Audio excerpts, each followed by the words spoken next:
Online Scholarship Competition atau OSC kembali hadir tahun ini meski di tanah air masih dalam situasi pandemi COVID-19.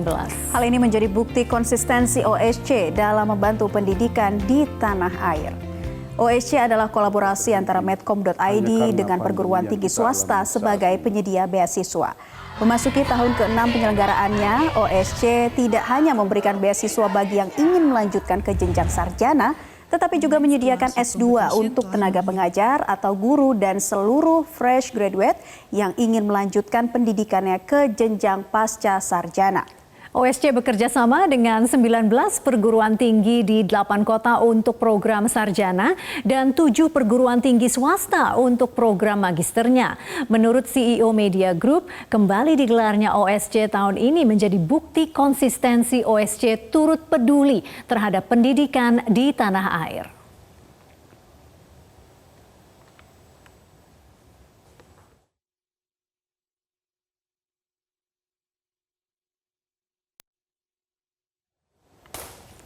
Iya, pemirsa, nih langsung saja kita akan berdialog dengan kedua narasumber kami pada kesempatan kali ini, yaitu ada Head of Corporate Communications Medcom.id, ada Mas Vindo ya, akrab kita sapa Mas Vindo yang sudah duduk menanti kami di sofa begitu ya dengan maskernya, tapi karena kita akan berdialog bertiga, sebaiknya kita pakai masker untuk menegakkan protokol COVID-19. Selamat siang, Mas Vindo. Mas Vindo. Nah, di sini.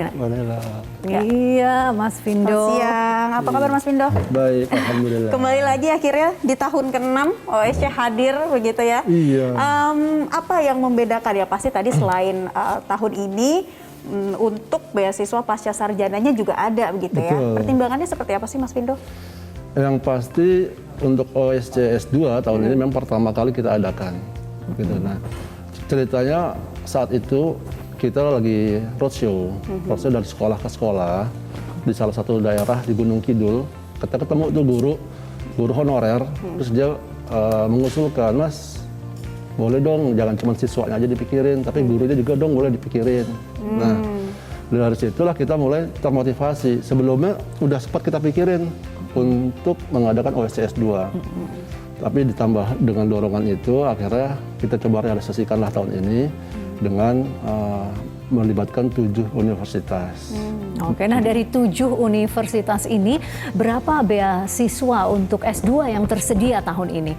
Tahun ini kita sediakan 60 beasiswa S2. Alhamdulillah, iya 60 ya? 60 beasiswa. Dan perguruan tingginya yang bekerja sama ada berapa tuh Mas Vindo? Total ada 7 universitas. Total 60 beasiswa. Itu ada dari Jakarta, ada PPM manajemen, ada Universitas Mercubuana, lalu ada dari Bandung itu ada Universitas Telkom University, lalu ada di Yogyakarta UKDW, Universitas Kristen Duta Wacana, lalu di Malang kita ada Uniga, Universitas Gajayana Malang, dan Unisma, Universitas Islam Malang. Terakhir di Surabaya ada UKWMS. Universitas Kristen Satya Wacana Surabaya. Ya, ada 60 beasiswa untuk S2. Nah, untuk fresh graduate ada berapa beasiswa yang tersedia, Mas Vindo? Jadi kalau OSC S2 ini memang kita peruntukkan pertama untuk tenaga pengajar. Tenaga pengajar di Indonesia dengan syarat maksimal usia 35 tahun. Selain itu juga kita buka untuk fresh grade. Jadi seluruh fresh grade yang ada di Indonesia yang mau naik ke S2 bisa ikutan OSC S2 ini dengan maksimal usia 25 tahun. Oke, nah syarat-syaratnya selain usia gitu, apalagi nih untuk para tenaga pengajar dan juga fresh graduate yang ingin mengikuti program pasca sarjana OSC Medcom.id? Oke, semuanya bisa ikut daftar melalui osc.medcom.id. Di sana ada formulir yang bisa dilengkapi. Tapi syaratnya kalau untuk S2, untuk si fresh grade ini, paling tidak minimal IP terakhir di S1 adalah 3.0. Itu jadi itu dicatat ya, udah syarat mutlak gitu ya. Betul. Oke. Tapi memberikan kesempatan pendidikan tinggi untuk siswa Indonesia itu kan sebuah hal yang luar biasa ya. Nah, pada saat mereka bersaing untuk mendapatkan beasiswa, apa selama ini yang menjadi evaluasi dari tim OSC? Apa catatan-catatan yang Anda lihat yang sebenarnya masih terbuka ruang lebih jauh lagi untuk memberikan kesempatan lebih banyak lagi? Iya, kalau di kita sih sebenarnya masih banyak PR yang mau kita lakukan di OSC, Kak. Pertama, tahun ini kita adakan S2. Lalu kedepannya kita berharap bisa bikin overseas gitu. Atau Maksudnya sekolah di luar negeri begitu ya, dengan beasiswa juga begitu ya. Bahkan kalau kita berharap juga bisa ngebantu PTS-PTS di Indonesia untuk bisa mendapatkan mahasiswa dari luar negeri. Jadi kita buka beasiswa untuk mahasiswa dari luar negeri. Oke.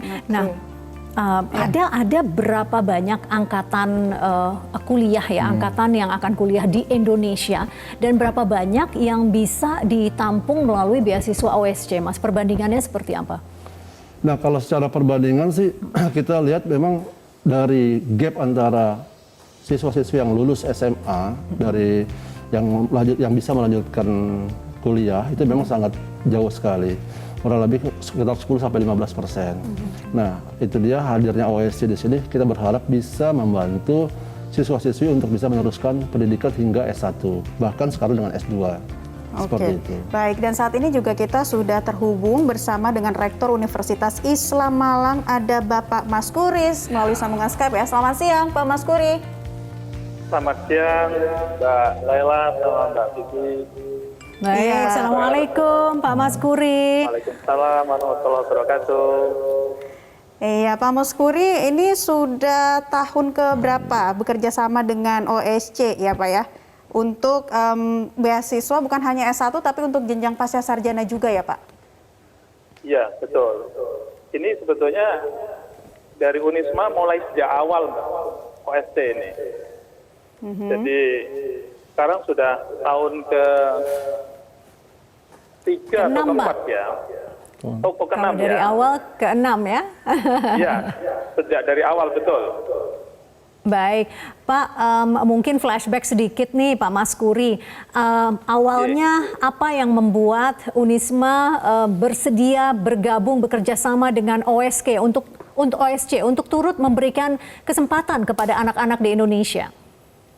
Ya, kita ketahui Mbak bahwa Universitas Islam Malang sebagai salah satu perguruan tinggi yang besar gitu ya, kita punya mahasiswa hampir 15.000 sebagai perguruan tinggi unggul di tingkat nasional dan juga sebagai perguruan tinggi unggul di tingkat Jawa Timur. Kita ingin berkontribusi terhadap bangsa dan negara melalui mencerdaskan anak bangsa. Dan ini menjadi bagian dari ikhtiar Unisma bekerjasama dengan OSC ini. Baik, Pak Maskuri, berapa kuota beasiswa untuk mahasiswa berprestasi yang diberikan oleh Unisma setiap tahunnya dan berapa juga yang akan disalurkan melalui oscmedcom.id ini Pak? Iya, jadi setiap tahun kita hampir 900 Mbak yang kita berikan. Baik itu melalui bidik misi, kemudian juga beasiswa berprestasi ya, kemudian juga OSC yang kita berikan tiap tahun 20 mahasiswa, kemudian ada beasiswa berupa potongan DPP kurang lebih hampir 800 mahasiswa, jadi kurang lebih sekitar 900 mahasiswa tiap tahun kontribusi Unisma terhadap bangsa dan negara untuk membantu anak-anak Indonesia. Baik, Pak Maskuri, kenapa penting untuk Unisma memberikan kesempatan berupa beasiswa pendidikan tinggi untuk anak-anak di Indonesia dan begitu banyak alokasinya, Pak? Kenapa penting untuk Unisma? Sejalan dengan niat dari para pendiri, para ulama, cendekiawan Muslim pada saat itu untuk mengubah bangsa dan negara ini adalah mulai dari sumber daya manusia unggul. Ketika anak-anak yang berprestasi, yang dia memiliki ekonomi yang sangat terbatas, bukan berarti kemudian mereka kita abaikan. Tetapi kita justru memberikan peluang kepada anak-anak yang berprestasi untuk bisa kita berikan sebuah reward ya. Karena Unisma sendiri juga sudah melibatkan alumni-alumni yang sudah tersebar di Indonesia bahkan dunia untuk ikut membantu anak-anak miskin terutama dari yatim piatu, kemudian dari ekonomi lemah dan sebagainya. Ini keterlibatan Unisma untuk membantu bangsa dan negara ini menjadi sesuatu yang sangat penting sekali karena niat baik dari para pendiri pada saat itu yang kami sebagai pelanjut perjuangan beliau-beliau. Baik, itu tadi salah satu perguruan tinggi ya Unisma yang kembali terlibat dari 2016 begitu Mas Findo. Nah kalau Mas Findo sendiri melihatnya bagaimana nih OSC hadir setiap tahunnya dan terus memberikan pendidikan bagi anak-anak, bagi anak bangsa di Indonesia, kesempatannya seperti apa? Ya, tentu kita ingin OSC akan terus ada sehingga kontribusi kita tetap bisa berjalan. Meskipun di tengah pandemi seperti ini ya.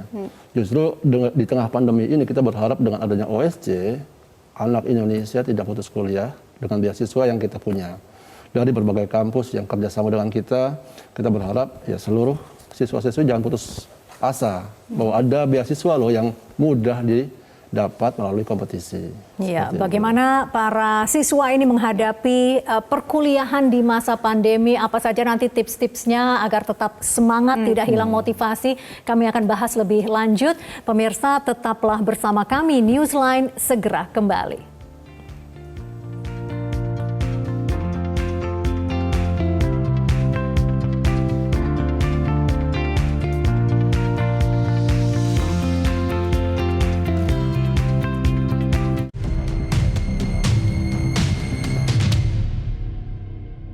Kehadiran online scholarship competition yang selama 6 tahun berturut-turut telah membantu mewujudkan mimpi generasi muda untuk mengenyam pendidikan di perguruan tinggi tentunya berperan sangat penting. Saya bangga dan berterima kasih karena ini adalah perwujudan komitmen sektor swasta untuk bersama-sama membangun kualitas SDM Indonesia. Saya berharap program-program sejenis dapat tumbuh dan berkembang di berbagai sektor sehingga akselerasi pendidikan dapat berjalan dengan baik. Masih bersama kami di Newsline dan tentunya masih membahas mengenai beasiswa OSC Medcom.id. Nah, Mas Findo, bisa dijelaskan ini tantangannya, terutama untuk proses seleksi di tengah pandemi COVID-19 ini seperti apa, Mas? Ya, untuk OSC ya, untuk OSC tentu ada penyesuaian. Jadi kita melihat bahwa pandemi ini kan tidak boleh jadi halangan. Jadi kita sesuaikan, kita adaptasi kebiasaan-kebiasaan new normal ini. Tahap seleksi yang umumnya adalah online test, seleksi berkas, diakhiri dengan offline test. Nah, offline test ini biasanya kita kumpulkan di satu tempat, kita undang seluruh finalis, lalu kita tes di sana. Nah, tapi kalau ini beda, kita bikin itu menjadi final test by online, jadi seluruh tes dilakukan by online. Jadi nanti akan ada tes potensi akademik lagi tahap kedua yang di final, tentu dengan kondisi soal yang lebih sulit. Terus plus interview atau wawancara melalui Skype ataupun WA call, video call gitu. Oke. Nah kalau begitu ini jangan sampai terlewat ya kesempatan untuk mendapatkan beasiswa dari berbagai universitas di Indonesia. Nah kalau begitu mendaftarnya lewat mana saja dan apa saja yang harus dipersiapkan sebelumnya? Ya, untuk pendaftaran bisa melalui osc.medcom.id. Jadi seluruh peserta bisa melihat dulu atau mereview dulu. Setiap kampus punya kriteria masing-masing, Mbak Vivi. Jadi ada syarat dan ketentuan dari masing-masing kampus yang perlu dipahami seluruh peserta yang mau ikutan. Jadi dikepoin dulu itu di osc.medcom.id. Contohnya ada beberapa, kasih kita 3 poin deh. Misalnya, taruhlah ada salah satu kampus yang mensyaratkan minimal IP berapa untuk bisa mendapatkan beasiswa sampai dengan lulus. Nah, itu ada di setiap kampus beda-beda. Itu dia setiap peserta harus melihat dulu. Riset dulu nih ya. Riset dulu. Gimana sih prestasi kampusnya apa aja gitu. Terus syarat dan ketentuannya apa aja. Jangan sampai salah pilih. Gitu. Karena harus sesuai dengan yang dia tuju gitu. Dan dia harus ukur kemampuannya dia. Kalau memang ngerasa berat di IP 3,7 atau 39 ya cari yang lebih sesuai. Nah kalau untuk memilih jurusan itu ada berapa pilihan, opsinya ada berapa yang boleh dipilih oleh calon penerima beasiswa? Oke, satu akun itu dia bisa pilih satu universitas dengan 2 program studi. Gitu, jadi dia bisa pilih misalnya taruhlah ekonomi dengan manajemen misalnya gitu. Jadi kan fakultas itu kan ekonomi, prodinya manajemen sama akuntansi misalnya gitu ya. Jadi dia bisa pilih 2 prodi itu. Oke, nah saya ingin sapa kembali Pak Maskuri yang masih terhubung bersama kami, Rektor Unisma, Pak Maskuri. Mbak Titi ya. Iya, Pak. Tadi Anda menjelaskan ada 900 kuota yang tersedia untuk program beasiswa ini. Nah, rinciannya berapa yang tersedia untuk S1 dan juga berapa yang tersedia untuk program pasca sarjananya, Pak? Ya, yang untuk S1 itu kurang lebih sekitar 850, Mbak, ya. 50 untuk S2. Oke, jadi masih lebih banyak untuk membuka kesempatan yang untuk S1 ya, Pak ya. Baik, Betul, Pak Maskuri. Ya, Pak Maskuri, kita tahu bahwa saat ini kita masih di tengah pandemi COVID-19. Kemudian kegiatan perkuliahan juga tentunya menghadapi hal yang berbeda, begitu tantangannya juga berbeda. Apa pesan yang kerap Anda berikan kepada para siswa maupun calon penerima siswa OSC agar tidak kehilangan motivasi dalam mengikuti perkuliahan? Ya, jadi begini Mbak, kami justru memperbaiki dari sisi komitmen para dosen di dalam memberikan sebuah pelayanan kepada para mahasiswa, terutama untuk pembelajaran melalui online. Kita sekarang sudah connect dengan Sepada, satu program yang telah dikembangkan oleh Kemendikbud dengan berbagai macam fasilitas yang ada. Sehingga mahasiswa di dalam mencari sumber-sumber pembelajaran itu nanti berada di dalam Sepada itu. Artinya ketika ada di antara para ilmuwan mengatakan masyarakat akan baru bisa familiar terhadap teknologi informasi 4-5 tahun yang akan datang. Maka dengan pandemi COVID ini tidak perlu lama, 1 bulan langsung semuanya familiar dan untuk memanfaatkan teknologi informasi. Ini menurut saya adalah dampak positif dari COVID ini. Oleh karenanya bagi Unisma, baik dalam konteks akademik, dalam konteks kemahasiswaan, ini tidak boleh kemudian kendor. Pelayanan terhadap mahasiswa tetap harus berjalan dengan lancar. Bahkan KKN pun, kita adalah KKN adaptif dengan tema-tema tertentu dan dia akan KKN dari daerahnya masing-masing. Kita sudah draft demikian rupa. PPL juga demikian. Dan berbagai macam aktivitas termasuk juga karya ilmiah, kita semuanya melalui online. Sehingga dalam situasi seperti sekarang ini adalah ada yang disebut dengan pembelajaran adaptif atau kurikulum adaptif sehingga seluruh mahasiswa akan enjoy di dalam melaksanakan proses pembelajaran. Iya, baik. Pak Maskuri, selain itu kemudian kami dengar sempat ada kenaikan peringkat dari Unisma sendiri, Pak, dengan mengikuti program beasiswa OSC. Ini benar demikian, Pak Maskuri?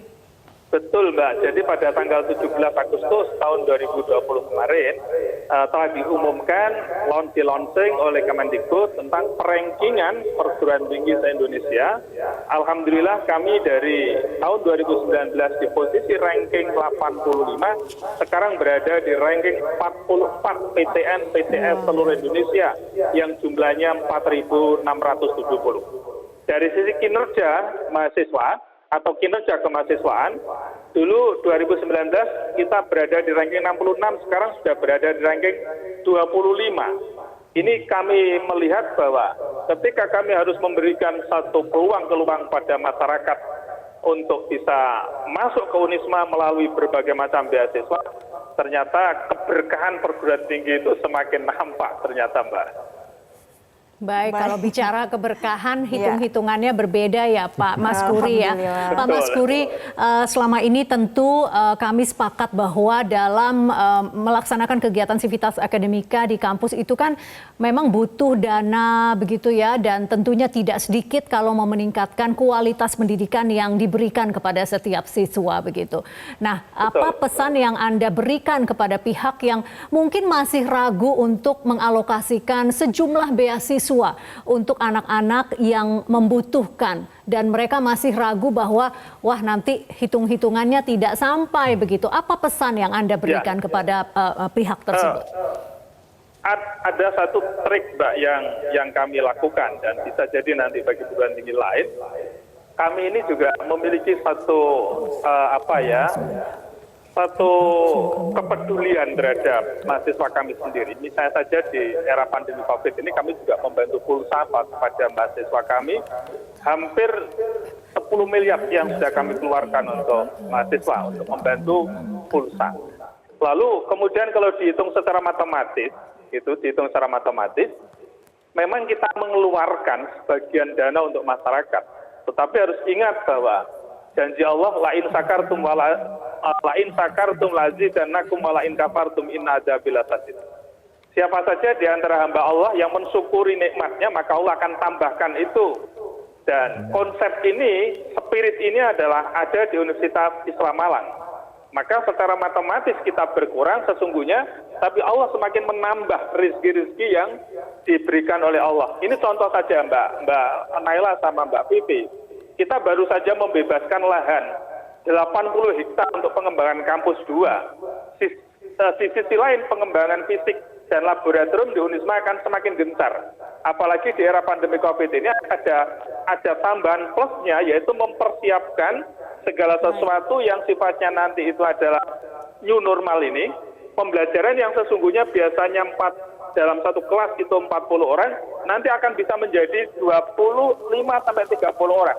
Ini berarti kelas kan semakin membengkak. Biaya pendidikan akan semakin besar. Tetapi kami yakin bahwa ketika kedekatan kita dengan Tuhan, kedekatan kita dengan Allah, Allah akan memberikan jalan keluar akan yang dihadapi oleh hambanya, terutama bagi orang-orang yang menyelenggarakan sebuah pendidikan. Maka dari itu, untuk menyisihkan sebagian harta untuk beasiswa, itu adalah merupakan sebuah keniscayaan bagi Universitas Islam Malang, dan supaya Unisma tumbuh dengan subur.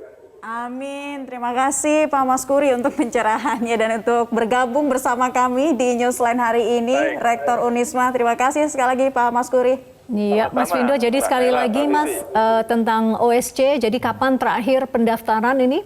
Oke, pendaftaran kita tunggu hingga 3 November. 3 November ya, untuk S1 maupun S2 begitu? Iya, betul. Oke. Dan cara mendaftarnya seperti apa Mas Vindo? Cara mendaftarnya bisa kunjungi website kita di osc.medcom.id, lalu isi seluruh form yang ada di sana, dan lengkapi seluruhnya, email, nomor telepon gitu ya, itu harus benar-benar yang bisa dihubungin. Gitu. Nah selain itu juga nanti ada tryout. Tryout ini kita adakan di bulan Oktober. Gitu. Selain tryout juga kita ada bimbel yang bisa diikuti seluruh peserta. Oke, ya sudah siap ya tim OSC untuk memulai tahun 2020 dengan OSC-nya yang sekarang melibatkan bukan hanya S1 tapi S2. Alhamdulillah, insya Allah lancar. Mas Vindo, terima kasih banyak sudah bergabung bersama kami di Newsline. Jangan lupa untuk subscribe YouTube channel Metro TV News dan nyalakan notifikasinya.